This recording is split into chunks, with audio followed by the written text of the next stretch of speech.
Olá pessoal da terceira série, Eu resolvi fazer esse vídeo para conversar com vocês algumas questões que eu acho muito importantes e também para a gente dar meio que uma situada com relação ao nosso conteúdo do primeiro bimestre, Mas antes da gente começar a falar sobre isso, sobre a questão de conteúdos e tudo mais, não esqueçam de olhar o edital do Enem que saiu ontem. Verifique a questão das datas para a solicitação de isenção, a data de inscrição, são questões muito importantes. Não esqueçam que lá vocês vão ter duas opções de inscrição, que no caso é para o Enem digital e para o Enem impresso. Pelo que eu estava olhando no edital, não acho interessante vocês se inscreverem para o Enem digital porque só tem vagas para Goiânia. Apesar dele ser antes do Enem impresso, eu não vejo vantagem nesse sentido, porque eu acho que quanto mais tempo vocês tiverem para estudar, melhor. Então não se esqueçam de se inscrever para o Enem impresso, que vai acontecer em novembro. Se não me falha a memória, é dia 1 e dia 8 de novembro, uma coisa assim. Então deem uma olhada no edital e não esqueçam que a solicitação de isenção, mesmo para vocês que estão terminando o ensino médio agora, ela tem que ser feita, E depois da solicitação de isenção, quando sair já o resultado, mostrando se vocês conseguiram ou não isenção, vocês têm que fazer a inscrição em maio, Então atentem para essas questões. E não esqueçam que a isenção começa agora dia 6, Então é bom já dar uma olhada para ver se vocês têm todos os documentos, têm todas as informações necessárias, porque se não tiver, dá tempo de correr atrás de uma informação ou de outra para vocês fazerem a solicitação de isenção de vocês. Com relação à plataforma, eu espero que todo mundo já esteja mais habituado, A gente também apanhou bastante e ainda está apanhando com algumas coisas, mas a gente vai aprendendo, porque é assim que a gente aprende, Então, eu espero que já esteja, sim, encaminhado. Eu queria dizer para vocês, o terceiro ano é muito tranquilo para desenvolver qualquer coisa, então não estou tendo nenhum tipo de problema, mas só reforçando para vocês não se esquecerem de observar as datas de entrega. É muito importante que vocês entreguem as atividades, até mesmo porque a gente não sabe quando a gente vai voltar a ter aula presencial, Então acredito que vai demorar ainda um pouco. E aí é importante que vocês já enviem, porque aí vocês vão mandando pra gente, a gente vai organizando a nota. A gente não sabe ainda como é que vai ficar essa questão de nota junto à Secretaria de Educação, que ainda não se posicionou, mas pode ser que de repente determine algo, e se você já tiver mandado, melhor ainda, porque a gente já tem essas informações, Então aproveitem o hoje, se a atividade é para hoje, façam hoje.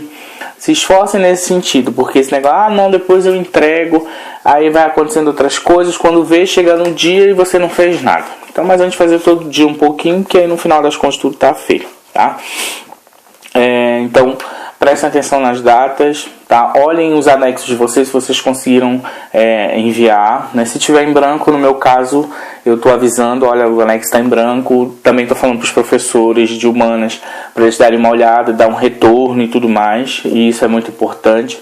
Para vocês que estão em preparação para o Enem, é importante que vocês cobrem dos professores, cobrem de mim, de repente, algo que você quer ver, quer discutir, não sei, a gente pode ver uma forma de trabalhar essa questão.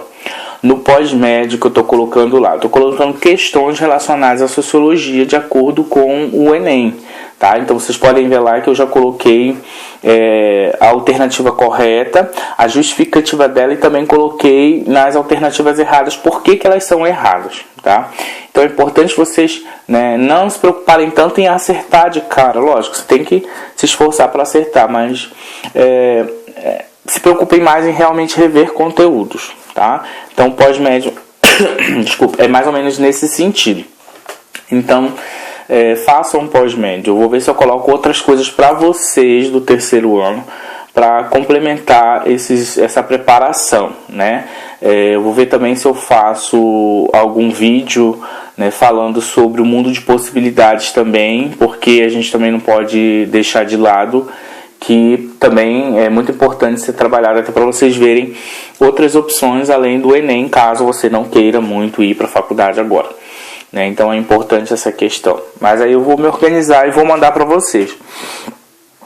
Com relação a essa questão do mundo de possibilidades, eu não vou seguir aquele calendário. Então a hora que eu tiver alguma coisa organizada eu mando. Com relação ao pós-médio, qualquer coisa também eu vou fazer isso, porque como vocês estão em preparação para o Enem, então acho que o máximo de informações não exageradas é necessário. Então pode ser que toda semana eu coloque lá uma questão de pós-médio para vocês responderem e perguntem se vocês não tiverem alguma dificuldade, né? Eu vou ver se eu faço alguns vídeos, tá? Para facilitar a questão do entendimento.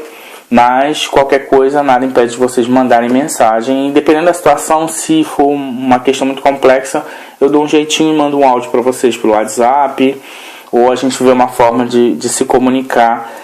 Mas é importante que vocês não fiquem com a dúvida, tá? Principalmente vocês que estão no terceiro ano e que a gente sabe que dependendo da situação, se demorar muito, né, voltar às aulas presenciais, vai ser muito importante que vocês, né, mantenham uma rotina de estudo e realmente se esforcem, né, para poder se sair bem, né? Porque essa realidade não é só para vocês, mas é para todo mundo, mas acaba sendo um diferencial no sentido de que quem mais se esforçar, né, quem mais se dedicar, né, vai ter mais condições de ter uma nota legal no Enem, tá? Então, com relação a isso, é importante que vocês, né, fiquem ligados, tá? Deixa eu ver. Tá, com relação aos conteúdos do primeiro bimestre, a gente já falou quando estava ainda na escola, lá no CEPI, que a gente vai trabalhar só cultura, questões básicas de antropologia. E aí a gente já viu algumas coisas ainda lá no CEPI. A gente falou sobre o conceito de cultura, né, e a gente viu que é um conceito muito amplo porque abrange várias coisas.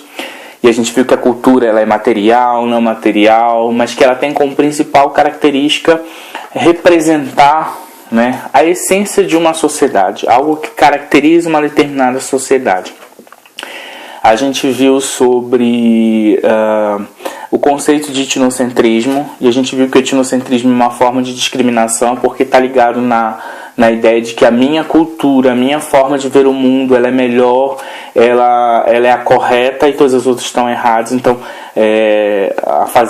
no momento que eu faço esse tipo de afirmação, ou eu construo esse tipo de ideia, eu estou sendo etnocêntrico, né? E a gente viu que o etnocentrismo ele é muito negativo porque ele reforça preconceitos, né, sociais, preconceitos culturais, e isso acaba levando a um distanciamento dos indivíduos. E isso é muito ruim. A gente viu sobre a questão do relativismo cultural e a gente viu que o Franz Boas teve um papel muito importante nesse sentido, né, de introduzir a ideia de culturas e não de cultura, reafirmando a ideia de que a cultura não se hierarquiza. Eu não posso dizer, essa cultura aqui é boa, essa aqui é mais ou menos, essa aqui é ruim. Eu não posso fazer isso, porque se ela representa uma sociedade, eu não tenho como julgar ou classificar essa cultura. Então o Franz Boas dá esse olhar para a gente de que a cultura ela é algo único e que representa um grupo, né? Então a gente não pode julgar nem classificar, mas sim compreender, né? Procurando justamente analisar o universo simbólico de cada questão de uma cultura. Inclusive foi um ponto também que a gente já estudou sobre questões simbólicas, sobre o universo simbólico da cultura. E aí a gente tem muito como referência o Pierre Bourdieu, né, que vai tratar muito dessas questões. E a gente viu que cada objeto ou cada ideia, cada elemento cultural, seja material ou não material, ele tem um universo simbólico, ele tem um sentido, ele tem um significado para o grupo onde ele está inserido ou no contexto onde o objeto vai estar. Né? Então, isso permite até a gente entender o porquê que num determinado lugar tal coisa é vista de uma forma e no outro de outra forma, porque cada sociedade vai empregar sentidos diferentes. Lembram que eu dei até o exemplo da guia, né, que é usada pelas mães de santo, pais de santo, que representam a sua crença, a sua fé, a sua religiosidade nos orixás, e que essa mesma guia, se a gente pegar, né, e levar, por exemplo, para uma loja de um shopping, ela não vai ter o mesmo sentido e o mesmo significado que ela tem dentro de um terreiro, de umbanda. Por exemplo, ela vai ganhar outro sentido, ela vai simplesmente representar um elemento que pode ser utilizado para a questão estética, por exemplo, de ornamento, né, mas não vai ter esse sentido religioso. Né? Então, seja material ou não material, as coisas vão ganhar significados e sentidos diferentes dependendo da sociedade. Alguma delas está certa ou errada? Não, né? Cada uma interpreta e entende determinado elemento da forma como ela acha mais conveniente. E aí a gente falou também sobre identidade cultural. E aí nós assistimos lá na escola, lá no CEPI, a questão do documentário sobre o Mar Abaixo, né? E a gente viu que a identidade cultural ela tem a ver com essa questão do indivíduo se sentir pertencente a um grupo, se sentir pertencente a uma sociedade. E isso é muito importante, né? E a gente viu que essa identidade cultural ela é algo construída nos indivíduos, até mesmo porque a cultura ela é uma herança social e não uma herança genética, né? Então, como ela é uma herança social, ela é passada de uma geração a outra, a partir da convivência, das interações sociais. Então, essa nossa identidade cultural ela é construída. E além dessa identidade cultural, que tem a ver com as características, né, da cultura do nosso grupo, da nossa sociedade, nós temos outras identidades também que vão fazer parte de cada um de nós enquanto pessoa, enquanto indivíduo, né? Essas identidades são acompanhadas de ações e formas de pensar específicas, mas, né, isso a gente vai discutir quando voltar mais ou menos presencial. Mas a gente falou mais ou menos um pouquinho no CEPI quando a gente estava nas aulas presenciais. E aí nas videoaulas e nas atividades que vocês fizeram essa semana que passou agora, foram tratadas duas questões muito importantes. A primeira dela foi a questão da ideologia e do comportamento social. E a outra foi com relação à cultura e à ideologia, né? Questão de ideologia e comportamento social. Vocês lembram que ideologia tem a ver com ideias, conjunto de ideias que vão representar um determinado grupo social. Todo grupo social, toda sociedade tem a sua ideologia, né? Que vai servir de base para construir uma forma de enxergar o mundo, né? Então não deixa de ser, vamos dizer assim, um elemento cultural também, né? E a ideologia é construída a partir da própria cultura, né? E essa ideologia ela vai definir formas de pensar, formas de ver o mundo e formas de agir em sociedade. E aí no texto de vocês ele traz, né, o autor ele traz duas figuras muito importantes nessa discussão sobre ideologia e comportamento social, que é Karl Marx e o Antônio Gramsci, né? Vocês já estudaram Karl Marx no primeiro ano, já viram algumas coisas no segundo ano, e a gente vai ver ele também expressando essa opinião sobre ideologia, e também vai ver Marx no sentido político no segundo bimestre, e também na questão do trabalho no terceiro bimestre, tá? Mas assim, voltando um pouquinho no Marx, só para a gente pegar a ideia dele de ideologia nesse nosso contexto, Marx, ao analisar a sociedade, ele diz que ela se divide em duas partes, vamos dizer assim. Além dessa questão da classe burguesa, da proletária, ele vai falar em uma divisão baseada em superestrutura e infraestrutura. Lembrando que a infraestrutura tinha a ver e tem a ver com a questão material das sociedades, né, com o modo de produção das sociedades, que segundo ele vai se modificando com o passar do tempo, né? E esse modo de produção vai estar ligado à questão econômica das sociedades, e a superestrutura tem a ver com essa questão ideológica, né? A ideologia das sociedades. Inclusive Marx ele vai dizer que a ideologia da sociedade é a ideologia da classe dominante, porque ele vai dizer que é a classe dominante que vai ter condições e, vamos dizer assim, estrutura para, vamos dizer assim, conseguir colocar para a sociedade a sua forma de ver o mundo como sendo a mais correta. A grande questão em Marx, nessa questão de ideologia e comportamento social, é que ele vê essa superestrutura, essa ideologia que é construída para a sociedade, como uma forma de mascarar a realidade. E que realidade seria essa? A realidade de exploração, né? Como ele vai falar que a relação entre burguesia e proletariado é uma relação de exploração, ele diz que para o trabalhador, né, não perceber essa exploração e tudo mais, é construída uma forma de pensar que mascara essa realidade, né? Constrói-se uma ideologia para mascarar essa realidade. E essa ideologia ela é construída pela burguesia. Então ele faz uma crítica muito grande com relação a isso. Ou seja, pessoal, para Marx, a ideologia seria essa falsa consciência da realidade.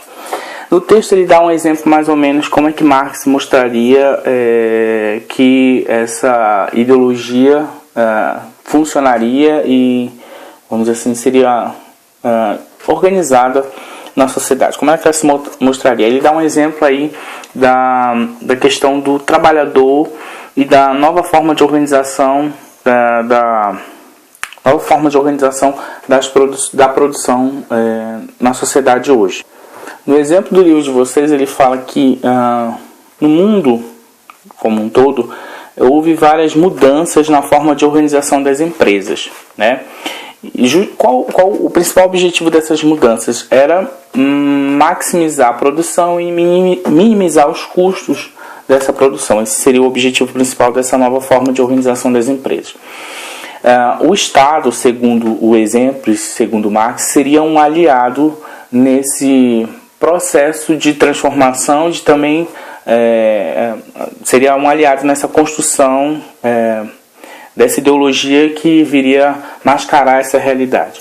Então, dentro desse exemplo das novas formas de organização das empresas, visando maximizar a produção e minimizar os custos, no exemplo ele diz assim que o Estado ele vai auxiliar a classe burguesa, vamos dizer assim, a criar uma forma de mascarar esse objetivo principal, né? Sendo que, de acordo com o exemplo, uma das principais consequências dessa busca pela minimização dos custos vai ser o aumento no desemprego. Como mascarar então essa realidade?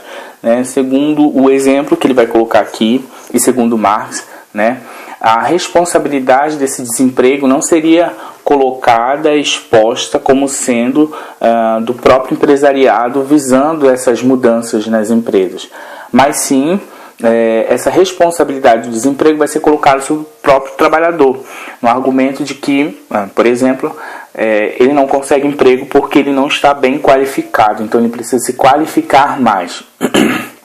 Desculpa. E aí a gente vai ver com isso que o trabalhador acaba, vamos dizer assim, se sentindo culpado e se responsabilizando sobre uma realidade que, na verdade, não foi provocada por ele, mas sim a partir de interesses de uma elite de uma sociedade, né? Então, percebam só, nessa ideia de qualificação se mascara interesses de um grupo em relação à maioria na sociedade. E isso tudo, né, auxiliado pelo Estado. E Marx, inclusive, fala isso, que o Estado ele vai ser uma instituição que vai, vamos dizer assim, trabalhar junto com a burguesia para manter essa falsa consciência da realidade por parte dos trabalhadores. E além de Marx, nessa visão da ideologia enquanto algo que vai mascarar a realidade, a gente tem o Gramsci, que tem uma visão similar de Marx, mas ele não vê muito nesse sentido de mascarar a realidade, ele não vê nesse sentido de colocar algo de uma forma diferente, né? Ele não vê muito dessa forma, ele vê de um outro jeito. Gramsci ele era marxista, mas para Gramsci a cultura ela tem mais a ver com uma visão de mundo, né? Segundo Gramsci, a ideologia ela vai representar um modo como cada grupo ou sociedade social, ou classe social, aliás, atribui sentido às suas experiências no mundo. Então, para Gramsci, a ideologia, ela tem a ver com uma forma como cada grupo, cada sociedade vai enxergar a sua realidade cultural. E dessa ideia de visão de mundo de Gramsci, a gente vai ver duas consequências com relação a essa ideia de ideologia para Gramsci, né? A primeira consequência vai ser a questão de que a cultura ela vai ser ela vai ser entendida como muito mais importante para se entender e analisar as relações sociais. Já a segunda consequência tem a ver com o papel que as classes dominadas teriam no processo de transformação social. Então percebam, para Gramsci, a ideia de ideologia vem como algo ligado à visão de mundo de um determinado grupo social e que essa ideia de visão de mundo leva a perceber que a cultura ganha importância maior na análise das relações sociais, né? Para a gente entender uma sociedade, como é que as coisas funcionam, a gente precisa, né, ficar atento para a cultura daquela sociedade, daquele grupo, e também faz levanta uma questão que é justamente o papel das classes dominadas nesse processo de transformação social. E aí, partindo dessas duas consequências, Gramsci ele desenvolve dois conceitos importantes, que são o conceito de hegemonia e o conceito de contra-hegemonia. Olha só, para a gente entender de uma forma bem simples essa questão de hegemonia e contra-hegemonia, vamos manter na cabeça a ideia de classe dominante e classe dominada, né? O que essa divisão de classe dominante e classe dominada tem a ver com essa questão de hegemonia e contra-hegemonia para Antônio Gramsci? Segundo Gramsci, a ideologia ela tem a ver com as experiências sociais desses grupos, né, a partir das suas práticas culturais. Tá? Então, segundo ele, a classe dominante ela vai conseguir inspirar certos tipos de comportamento em relação à classe dominada. Ou seja, segundo Gramsci, a classe dominante ela teria condições de influenciar formas de agir e de pensar da classe dominada. Quando isso acontece, ele fala que isso tem a ver com essa ideia de hegemonia. A hegemonia seria essa influência de comportamentos e formas de pensar da classe dominante sobre a classe dominada. E vejam bem, eu não estou falando da questão de imposição, né? Eu não estou falando de exercício de poder para fazer com que o outro cumpra o que ele quer que seja feito. Não. Né? Nessa ideia de hegemonia e contra-hegemonia, no sentido de ações, formas de pensar e comportamentos ligados à questão cultural, isso tem a ver com uma questão como é a questão? Ele tem a ver com a questão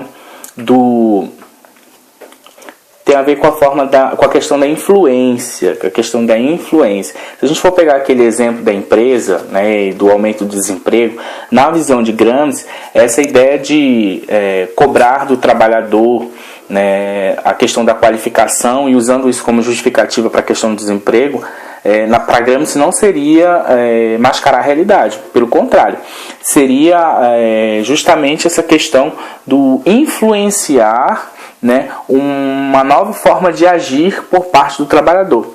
Porque na visão de Gramsci, se eu faço isso, né, se eu coloco a questão da necessidade de qualificação para que o indivíduo não fique desempregado, se eu faço isso, eu de certa forma faço com que esse trabalhador mude a sua forma de agir, seja mais comprometido consigo mesmo e não cobre tanto, vamos dizer assim, do seu empregador ou do Estado, né?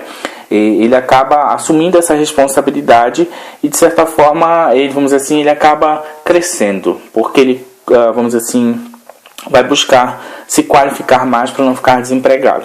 Então, para Gramsci, isso não seria mascarar a realidade, mas seria influenciar uma forma de pensar e um comportamento numa classe dominada.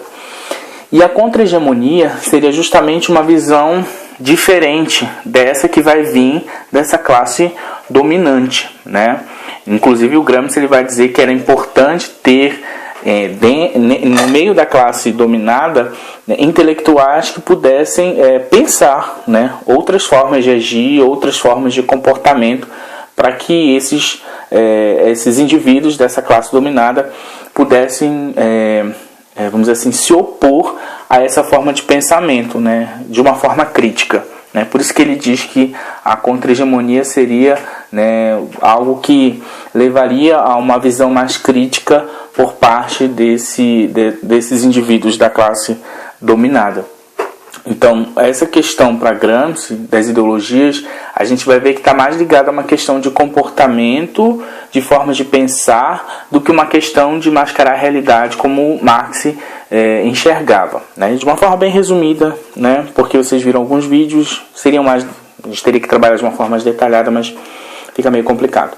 E aí também, além dessa questão da ideologia e comportamento social, né, que tem a ver com Marx, com Gramsci, a questão da manipulação e do mascarar da realidade de Marx e a questão da hegemonia e contra-hegemonia de Gramsci, vocês também viram a questão da ideologia e cultura, né? E nessa parte do texto ele vai falar basicamente daquilo que a gente já tratou, de não hierarquizar a cultura não é algo hierarquizado. E aí ele vai falar de facetas ou de faces da cultura, que é quando a gente trata do conceito de cultura de massa, cultura erudita e cultura popular. São simplesmente conceitos diferentes, né? Em momento algum esses conceitos vão servir para classificar uma cultura, tipo, a cultura erudita é melhor, a popular é mais ou menos e a de massa é ruim. Não, de jeito nenhum. É simplesmente para a gente entender como é que certos elementos culturais são construídos na sociedade. É porque a gente vai ver que são construídos de formas diferentes. Por exemplo, a cultura erudita ela é construída e pensada a partir da elite de uma sociedade. A gente vai ver que ela não é construída pensada na grande maioria. Por isso que, por exemplo, eu digo que a música clássica ela é uma expressão da cultura erudita, porque ela surgiu e ela é mantida, né, voltada para um grupo específico dentro da sociedade, né? Ela não é pensada para a grande maioria, ela é pensada para um grupo mais seleto, né, da sociedade, vamos dizer assim. Já a cultura popular, não, a cultura popular ela vai estar relacionada a outra questão.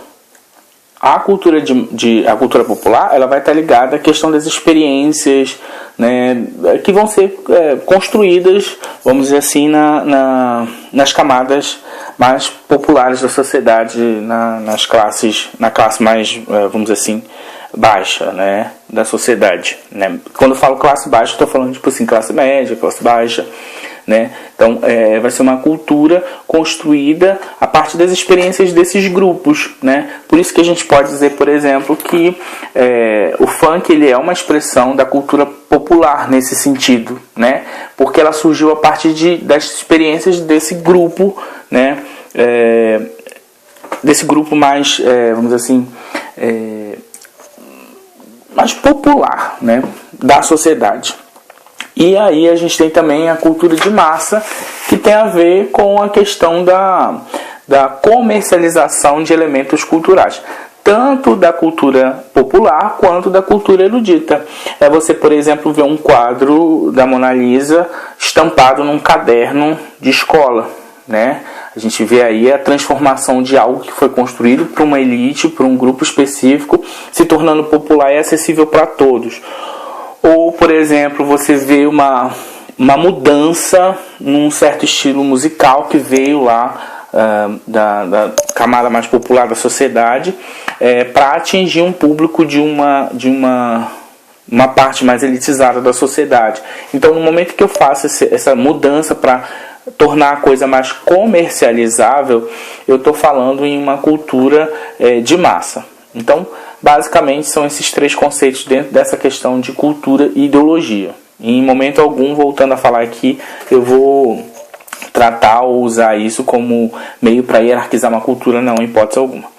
Então, além disso, a gente vai tratar de outras questões que vão vir na aula dessa semana, que é a questão da indústria cultural e os meios de comunicação de massa, que a gente vai ver que tem uma relação muito próxima, né, com relação à cultura de massa e que vão ter também um papel muito importante. E depois a gente vai estar fazendo um videozinho sobre isso, mas eu preciso que vocês assistam o vídeo, que vocês façam atividade, e eu vou ver se eu consigo fazer o vídeo ainda essa semana antes de sexta-feira, tá bom, pessoal? Um abraço.